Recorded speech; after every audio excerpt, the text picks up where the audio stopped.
Today's episode of DRL is brought to you by Hella Cocktail Company. My guests don't just come to DRL for me. They also come for the cocktails. Luckily, my friends at Hella Cocktail Company have my back. These guys make amazing mixes, from Bloody Mary to Margarita to Moscow Mule. They also make cocktail bitters, my secret ingredient, and now yours too. It's easy to feel like the best bartender in town when every bottle comes with a simple recipe on it. Hella Cocktail Company, bold flavor, real ingredients, hospitality. Mixing it up since 2011. Shop the collection on Amazon Prime or use code DRL online at hellacocktail.co for free shipping.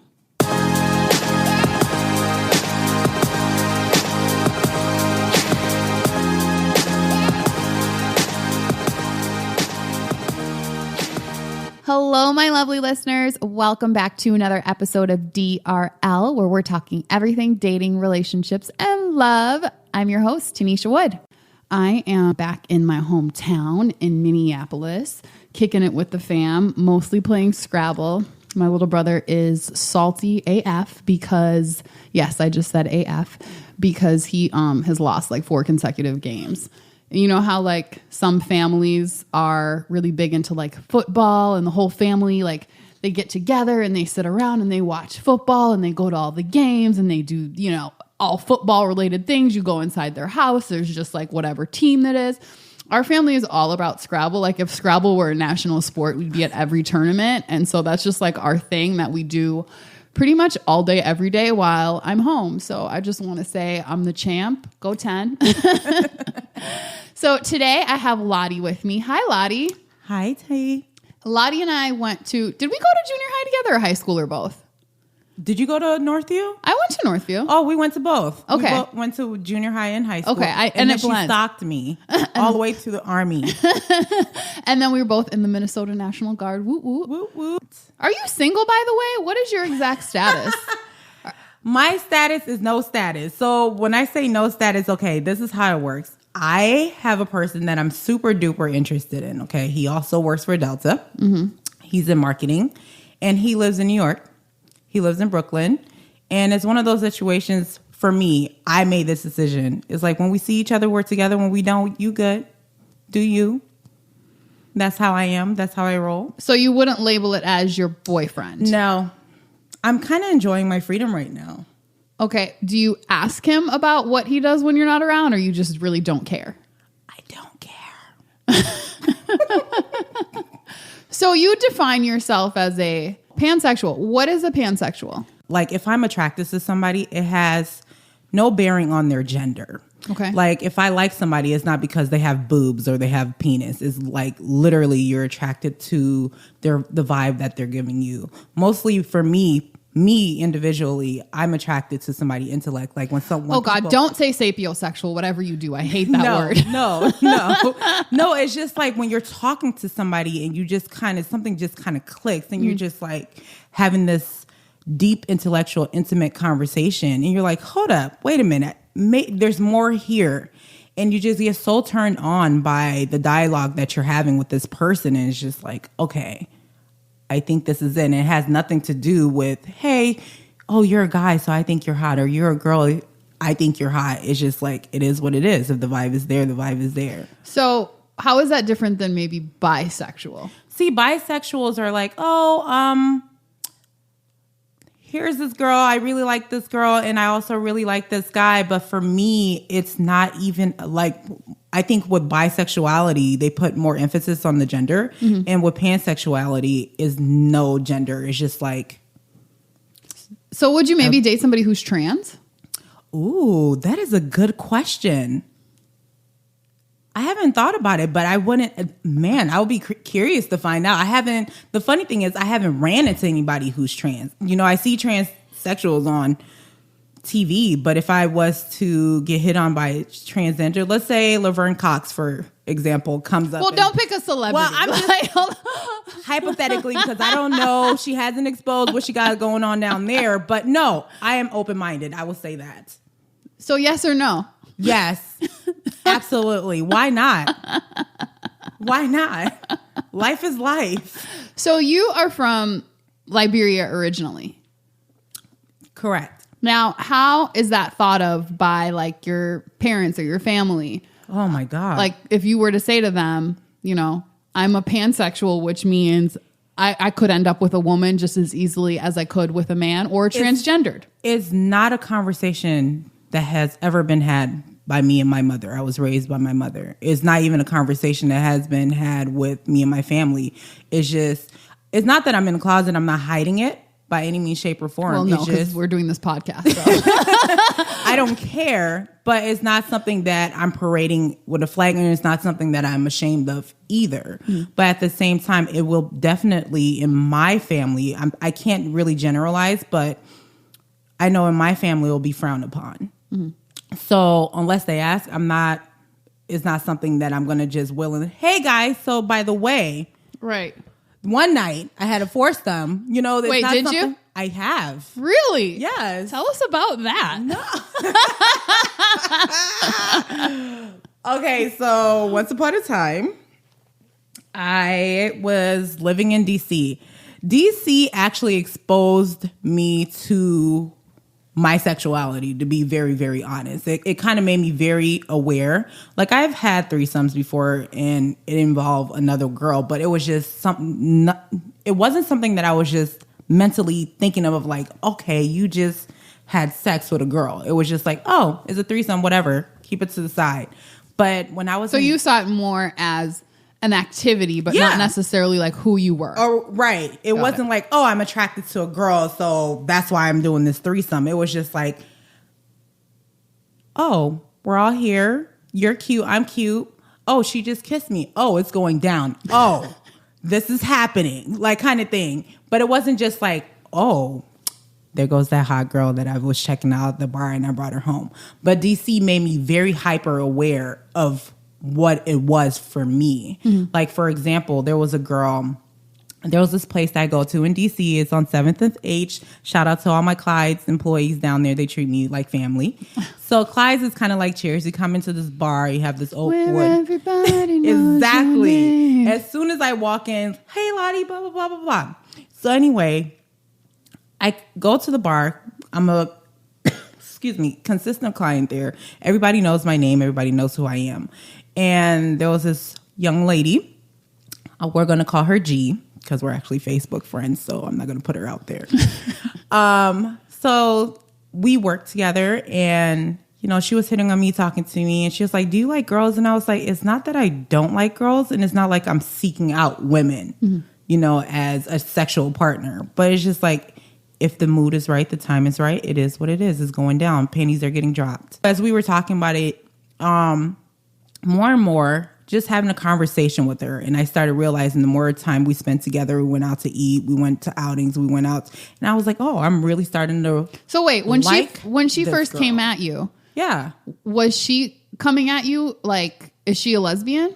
Well, she considers herself bisexual. And she's pretty much kind of like me. Like, we're not in the closet and we're not hiding it, but her family doesn't know either.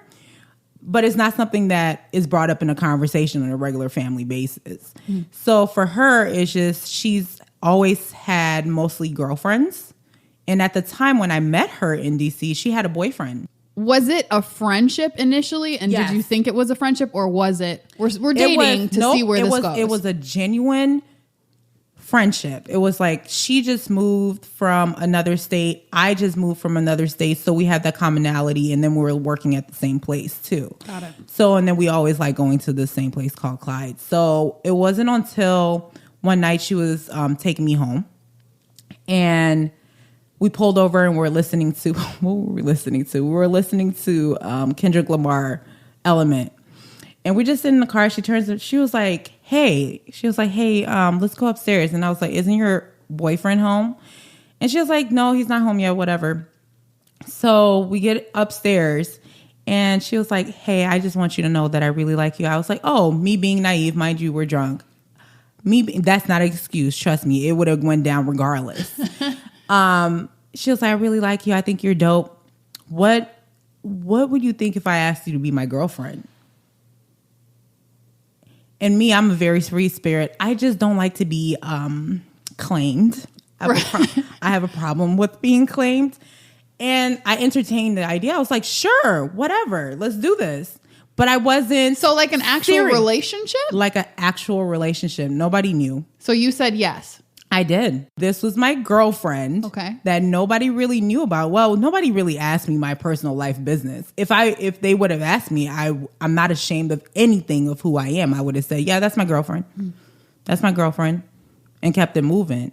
But then it was weird because she had a boyfriend, a live-in boyfriend. Did he know? He knew. I'm always in this mood of, I'm going to do what I want to do regardless. So she knew because she was in a relationship. Like, yeah, you're my girlfriend, but do you over there with your live-in boyfriend? When you see me, it's just me and you. And when I'm not around you, I'm doing me. Just so you know. So we were very clear, very straightforward. We knew what it was. And it's funny, this man was so intimidated by me. He met me at the bar.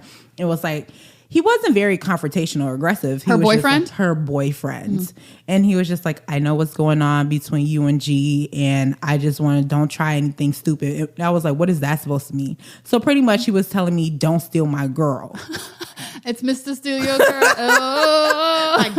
I was like, is he serious right now? I was like, listen, I'm not trying to wife nobody. I'm having fun. Do you? When I'm ready to go, I'm ready to go. And that's exactly what I did. When I was ready to go back to Minnesota, I chucked them deuces and I left. Wow. What you want me to do? So how long did that go on? It was like 9 months. And I just had a family situation happen. I just had to come back to Minnesota. After her is when you sort of realized I could possibly end up with a Correct. woman. Got it. Correct. It was definitely DC that opened and exposed that to me. And I was pretty wild in DC. I think I picked up most of the people that I was sexually involved with safely as grown adults. Foursomes, threesomes, whatever sums at the bar. Okay, how did can I hear about this foursome? So, excuse me. Let's back up because she did ask me about the foursome. I was new, wasn't dating. I just broke up an engagement in 2015 when I moved down to DC. Wait, you were engaged? Yeah. Okay, let's get back to that. We gotta see. I'm gonna get sidetracked with 15 things. Let's get. Okay, so tell me about the foursome. So no, and I was just, I'm free now, and 6 months later, and like I said, and this is how I started being a frequent visitor at Clyde's. There was this bartender that was there, and he used to see me all the time. And even though I was in passing going home on the train, I would stop for a drink, and he would automatically just put a drink down. And then we started communicating as friends or whatever nots. And then one day, went by for a quick free drink, and he looked like he was super, like, going through something. And I was like, hey, what's going on? He was like, nothing. Let's talk about it later. Let's go to another bar. We go to this other bar. He sees a girl there with her guy that she was talking to. And we're sitting there talking. We're all having fun. We're all drinking. Is this somebody he knows or no? This is somebody he knows. Okay. This is a girl that he knows that he always wanted to get down with, but she kind of just threw, push him to the side. Yeah, like you ain't nothing. And quite frankly, he wasn't, but the sex was great. Anyway, so she was there with somebody he was talking to, and me and her actually got along great. And she was like, what are you guys up to? And he was like, well, we're about to go get a hotel. I was like, I have to go home, And he was like, no, just stay out a little bit, blah, blah, blah, blah. So he gets a hotel room. He was like, hey, they're coming up, chill with us and drink and blah, blah, blah. So we're all chilling. And this girl, she was like, hey, your lips are so beautiful. I said, oh, thanks. I get that a lot. Trying to just play it off because I knew I was like, oh, she wants it. Like, she really wants it. Oh, so you weren't mistaken at all. Oh, you didn't think this was a friendly compliment. No, it was not. And she just, as soon as I was like, oh, thank you, she went in. She was just like kissing on the lips, kissing on the neck. And that's my weak spot, right there on my neck. Like when this spot right here? Right there. And after she started kissing me, it was just me and her. So when they come out, two girls are on the bed getting down like, oh, this is happening. And then the guy that I was talking to that got me in this whole situation in the first place, he comes in on bed, and then she started kissing him. And then I was not interested in her dude, but it just, he was not attractive to me. Whatever he had going on down there was not going down in me. So it was just like my interaction was with her and the guy that I was talking to, but he got in because he was down, you know, with his face in the place, and that's as far as I went with him. I find myself just in the moment situation, and that foursome was not something that I planned. Something I never imagined. Me growing up so prude, I never imagined that I would even been talking about, oh, me and the girl dating, or me and having a threesome, or me having a foursome. But I don't regret it. It was amazing. I think foursomes, if I ever had to do multiple partners at a time, I would rather have a foursome than a threesome. Because somebody just tried to ask me for a threesome, I was just like, no, you'll get one when I feel like it. Wait, is this somebody you're dating or just somebody it was out the the guy blue? that's in New York. Oh, he was like, he's older, he's 41, and he was like, I never told him. Like I said, if you ask me the right questions, I will answer it freely and openly and honestly. I have no shame. I have a bit of an issue with that. Why? I'm not lying. I'm not saying it's not a lie, but I mean, what are the chances somebody's going to randomly say, hey, by chance, did you have a foursome this weekend? Because I ask questions, and that's the thing. You ask questions that specific. Yes. No, not this. Oh, did you have a threesome this weekend? But I'm just like, when I'm getting to know somebody, immediately I'm like, hey, have you ever did a threesome? Have you ever did a foursome? Have you ever had an orgy? I guess. Have you had an orgy? How do you feel about anal play? Like I will legit ask those questions. In the relationship that you guys are in, a natural question might be like, what did you do last weekend? Would you disclose at that point? Correct. But the person that I'm seeing right now is fairly new. Is this year we met. So but if he did say, like, let's say he's this gonna happened know last now week, that we're doing this podcast. But I'm saying, if it happened last weekend, and since you guys are absolutely, when we're together, when we're not, we're not. And he said, how was your weekend? What did you do? Would you disclose? Correct. Okay. I'm not hiding. No, I'm definitely not hiding who I am. I'm not hiding anything. If you ask me like, hey, what did you do yesterday? I'd be like, at 3 a.m. I was in somebody's panties. I was face deep in a lot. Right. It was a lot to handle. I'd be like, oh, word? Yeah. It went down in the DMs, out the DMs. Who knows? Do you think overall, like, that experience helped you grow? I wouldn't say grow. It just exposed a lot of who I thought I was. And I didn't, at that moment, I didn't think I knew myself as much as I thought I knew. I thought I knew everything about myself, but apparently now in my 30s, I'm learning more and more. I know for a fact that as human beings, we're constantly evolving. So I don't know how I feel today about it. Might not be how I feel tomorrow about it. But right now, I'm happy where I'm at. Like, I'm not one of those people that are just like, oh my God, I need to settle down. I'm getting older. No, I'm to the point right now, I'm kind of scared that I'm enjoying my freedom so much that when it comes to the time to settle down, you're like, oh no, I don't want to do that. But I'm just so in love with the person that I am and the freedom that I have right now. I can't imagine anybody coming into it, because a lot of times when I meet people, they kind of want to just control me. You know what I'm saying? I wouldn't say control. They want to kind of tame me. They're like, I love the person you are. But now let me turn that down a few notches. Right, turn it down. It's like, oh, look at that shiny thing over there. It's so free. It's so whimsical. It's just so free spirit and carefree and having fun. And they see it. They want it. They want to possess it. And then as soon as they get it, like, oh no. I liked it looking at it. But now that it's mine, I want to change it up a little bit. Exactly. And that's what I always run into. Is people like, oh, you are fun. Oh my God. Thanks for being so honest. Oh my goodness. But then when they do have me, when they finally get me, it's like, well, you know, you could do this. You could look like this. You could wear this. Maybe you shouldn't go out. Like, maybe you shouldn't say that. And I'm like, that's not. That's how you met me. Yeah. Like, excuse you. Like, this is who I am. Like, this is what you fell in love with. Like, why are you trying to change it now?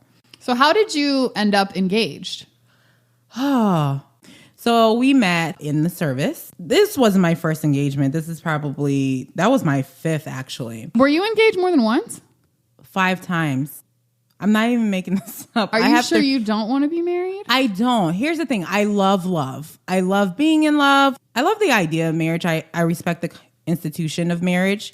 But at the same time, when I said yes to the engagement, I meant it. And it's just so funny because I always attract the opposite of me, you know. That was a white boy, by the way, in that picture. The only thing we had in common was the fact that we were both in the Guard and we both grew up Baptist. That was the only thing we have in common. But he, once again, one of those people that saw the shiny thing. Ooh, what's that? I'm intrigued. And instantly we hit it off. And I think now, come think about it, it was just the sex was incredible. And that's why we stayed together for as long as we did. How long were you guys together? On and off 3 years. And then just recently, out the blue, he contacted me after like not speaking to me for 5 years. So you broke off the engagement, I assume. I did. The reason why I did, he at the time, and I feel such like a shitty person saying this, at the time he was deployed and I was pregnant. Not a lot of people knew this. I was pregnant while he was deployed. And I remember when I had my miscarriage, I had contacted him immediately. And it was November of 2015, November 24th. I would never forget that day. I was sitting there taking a shower and all of a sudden I just passed out. And I woke up and I was like in a pool of blood. And I had to drive myself to the hospital. Oh my God. No joke. And it was just a weird day. And I went in and that's when they told me I lost the baby. So when I contacted him, he was such a dick about it. Because he really wanted a kid. He really did. He didn't have kids. I already have 2. And he really wanted that baby. And he was blaming me for the miscarriage. Other things on top of that. But that was like the end all be all. Right. Like, if I'm telling you something, believe me. But even that, it was just like, now you are defaming my character or assassinating my character, be honest. And I was like, I can't marry that. I cannot marry that. Wow. And then on top of it, the red flag. Well, he hated his mother, but I remember his mother was like, his sister he told his sister we were dating, and then they were in the kitchen and his sister was like, oh, do you have a picture? And she's looking at his phone and his sister goes, oh, wow, she's beautiful. And his mom was like, oh, let me see. Grabs his phone, shows it to his dad, and she goes, hey, do you know your son is dating a Negro? Wow. And he calls me. He was super pissed off because he couldn't stand her in the first place. That weekend I was supposed to meet the parents, by the way. Wow. When this happened, that week this happened, that you were coming down. And I was like, well, he was like, don't come. I don't want you to come down. And at first I was like, is he making this up just for me not to meet this lady? You know what I mean?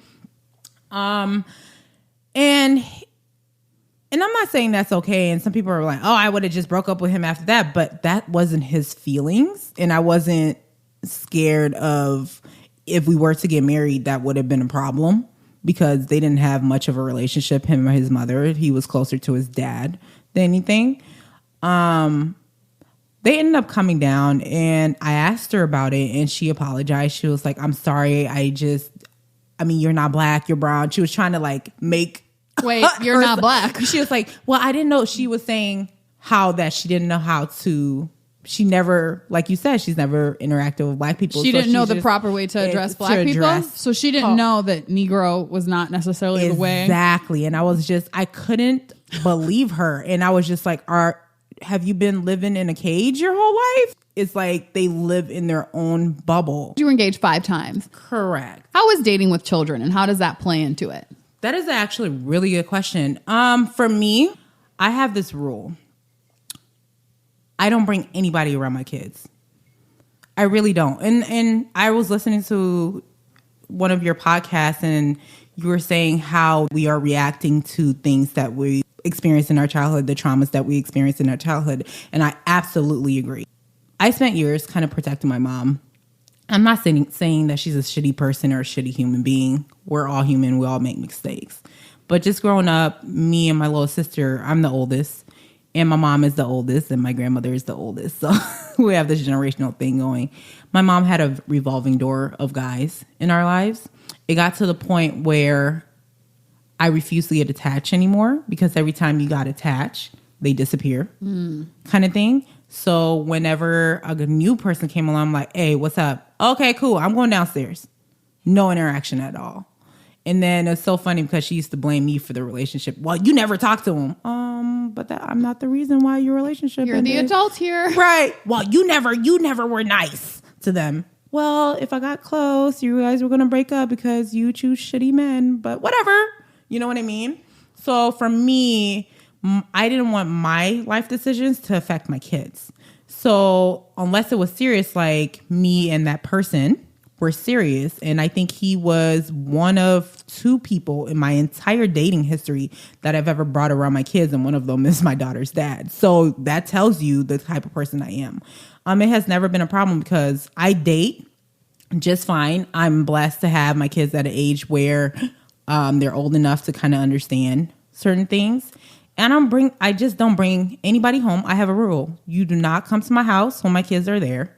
I don't bring my kids to meet you. There's no reason to, because if things end on a bad note or a good note, it doesn't affect them. Mm-hmm. You get what I'm saying? Right. But for me, it's been simple. It's been easy. And I think what people make it very hard for themselves dating with kids is they get their kids involved. Hey, come meet Uncle so-and-so.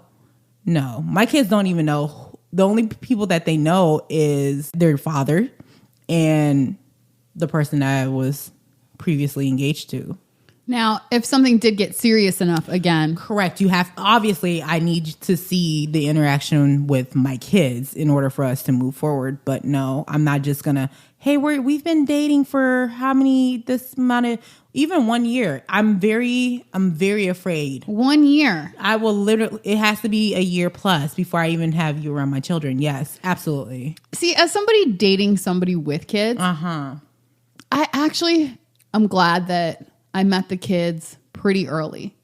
And that wasn't like a practice of his. He'd only been with one other person outside of their mother after they broke up.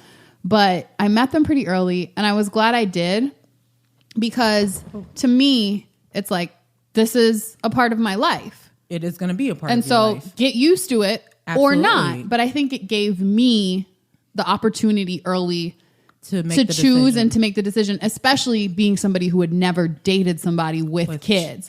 You know, so I think we were dating like less than a month when I met them. Very early on, I got a vibe for like what the situation was. And I think that was good for me, because I think what might have happened otherwise is, let's say we went a year.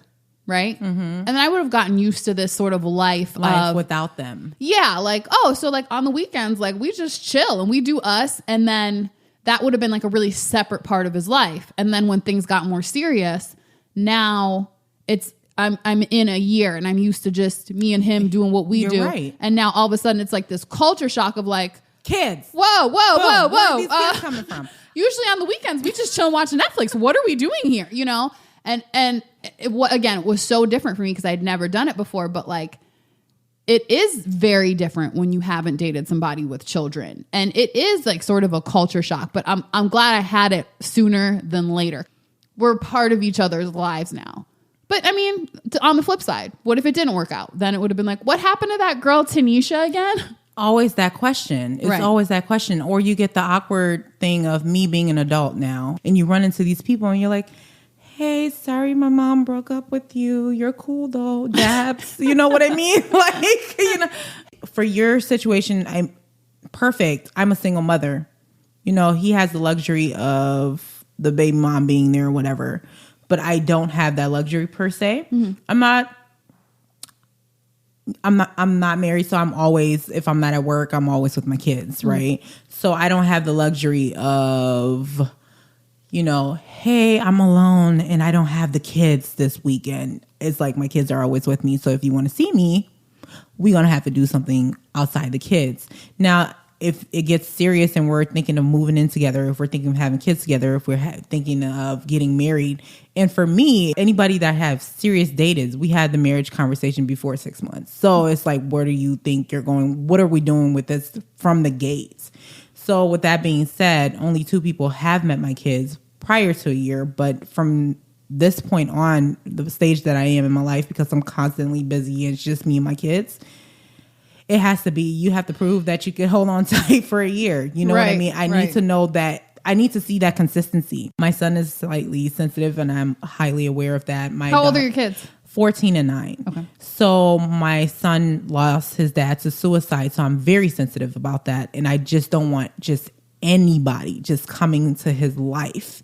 And I'm not saying disappointing him, what his dad did was disappointing to him. I'm just saying I'm very hyper aware of that. Mm-hmm. And any male figure or even a parent figure that's going to come into his life, they have to be legit. So that's why I'm very protective of who I have around my kids. Everybody is different. My circumstances are different. If I'm right, if I'm wrong, it doesn't matter. I'm very protective of who I have around my kids, period. And plus my daughter has autism and she's nonverbal. She talks to me. So once again, we all see those horror stories where, especially for me, being that I have an autistic little girl that is nonverbal who can't defend herself or speak, to just have anybody around her. You see these single mothers that have their boyfriends babysitting their daughters and then boom, the little girl ends up dead. But I'm very hyper aware of those situations. Those things do come up in my head. That makes absolute sense. So we had a brief conversation about you sort of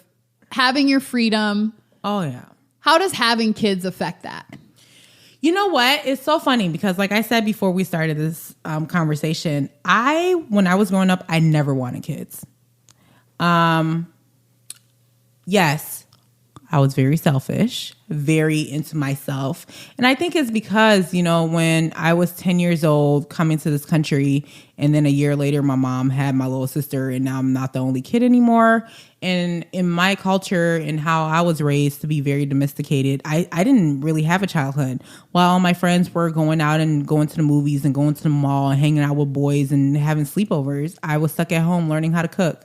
I was stuck at home learning how to braid hair. I was stuck at home taking care of my little sister. So I never had time for myself. And because of that experience, like you said, we're always reacting to the traumas that we experienced when we were younger. I never wanted kids. We're going to end there for today, but please tune in next week for part 2 with Lottie, where we're going to discuss her childhood growing up on a refugee camp and her relationship with her mother and how that affects her relationship with her children and how she sees men. Please reach out to me and let me know what you think of today's show at Tanisha Wood on Instagram, Facebook, and Twitter. Until next time, wish me love. Hello again, my lovely listeners. Thank you so much for tuning in to today's episode of DRL. If you like the show, be sure to go on iTunes and leave a rating and also write a review. And don't forget to share with your friends and tell them all about DRL. Thank you so much for supporting.